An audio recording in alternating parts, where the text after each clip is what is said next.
राजेंद्र नगर के इलाके एमएम पहाड़ी में चोर अब्बास ने मामूली मसले पर एक नौजवान पर हमला करते हुए ज़ख्मी कर दिया। तफसीलात के मुताबिक एमएम पहाड़ी चश्मे के करीब रहने वाले रेहान अपने दोस्त की दावत में जाकर आ रहे थे कि चोर अब्बास ख़वातीन से छेड़छाड़ कर रहा था।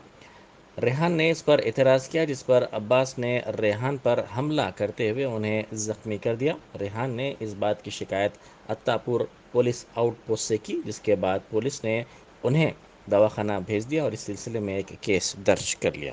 मेरा नाम मोहम्मद रेहान है। यहाँ रहता हूँ चश्मे में। हमारी मेरा दोस्त रिजवान बोलते सो दोस्त की बर्थडे के में से आ रहे थे हम लोग, दोस्त की बच्ची की।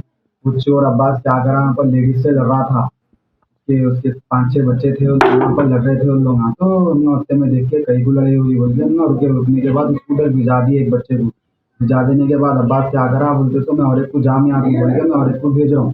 तो नहीं जाता वो करता बोल के क्या करा उन्होंने, मेरे को पहले हब बोल के चाकू लेके निकाल के मार दिया। गले में सोने की चैन 1 तोले की थी और चांदी की थी। 15,000 के कैश थे। तोड़ लिया, तोड़ के नीचे गिराया। मेरे को चाकू से मारते खून जा रहा था। तो मैं मेरे दोस्त को बुलाया, रिजवान रिजवान पुकारते। रिजवान आ गया वहाँ पर। आके रिजवान बचाया। बचाने के बावजूद फिर एक वार कर दिया मेरे ऊपर अचानक। उन्हें चोर है, उन्हें ऐसे कर रहा। राजेंद्र नगर लिमिट में, राजेंद्र नगर पीएस में कंप्लेंट दे दिया मैंने। फिर क्या चाह रहे आप? क्या चाह रहे? इंसाफ चाह रहे। कितने लोग थे उन लोग 4-5 जने थे। कितने टाके लगे आप? 15 टाके लगे मेरे। कौन सी हॉस्पिटल में? उस्मानिया। उस्मानिया। कौन लग गया उस्मानिया हॉस्पिटल? हम गंज गए। ये से स्लिप लिख के दे दी तो चले गए हम लोग उस्मानिया। स्लिप में बताओ।